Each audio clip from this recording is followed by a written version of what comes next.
I would like to respond to old friend 426's comment here. Right now, we're at a crisis point. The administration is being obstructed by a small percentage, for the most part.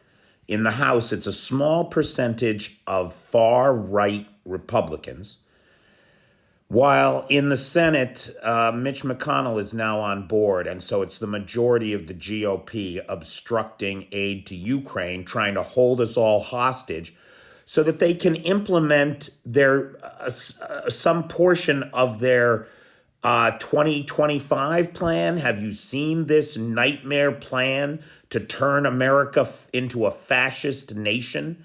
Internment camps built on military bases for immigrants trying to cross the border. I mean, it's insanity. It's insanity. And it's based on lies that I've talked about in other videos. Now, look, these guys are holding America hostage for their own far-right fascist agendas.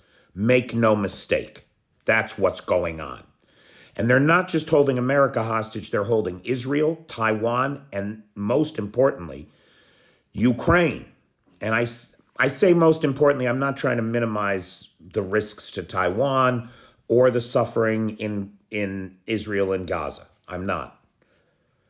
But the scale of the Ukraine conflict and the implications of it, neither of those other conflicts threaten peace and stability in Europe.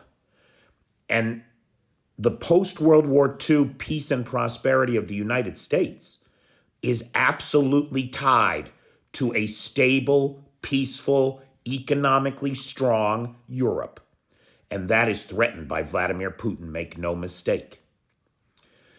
So at this time of crisis, when we are all being held hostage by these radical right-wingers and their insane fascist ideologies, ideas that in the marketplace of ideas, sane people have rejected, right? That's what World War II taught us, for Christ's sake.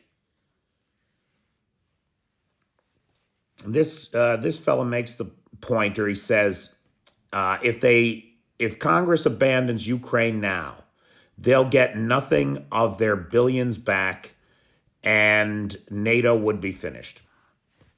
Pal, I'm sorry, but you just don't understand how this all works. It's a silly thing to say. I'm sorry. It is. And so let's talk about why it's a silly thing to say. Because we didn't send pallets of cash to Ukraine. There's no C-130s pulling in here with just big pallets of $100 bills, right? It's not how it works. What we did was we went into our old stockpiles. We took out a bunch, we cleaned out the garage, basically, took a bunch of 20, 25, 30, 40-year-old crap that was only going to cost us money to decommission anyway, and sent it over. The $70 billion we're spending it in American defense industry plants all over 38 states. Some of the best paying jobs, the best benefits. That money is going into the pockets of America. Make no mistake. It's why the American economy, while the rest of the world is teetering on the brink of recession, is growing.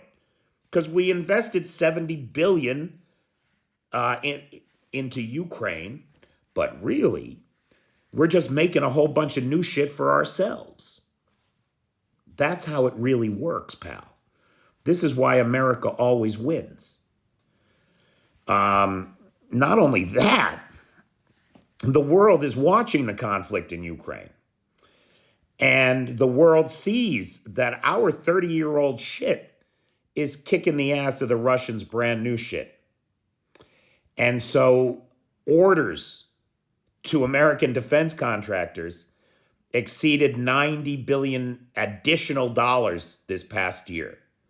So that's $160 billion pouring into the American economy.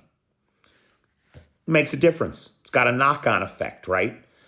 Every sandwich joint around every Chamberlain and Gentex facility, every Raytheon corporation, they're all doing great these days. Lots of catered lunches being ordered. And so I'm sorry, old friend. That's not how it works. How it works is that our own economy is doing great. I hate to say it, but it's true. And the end result will be a United States military that is equipped with all brand new shit and is even better prepared to respond to the emergent threats of a 21st century autocrat like Mad Vlad. Thank you, my friends.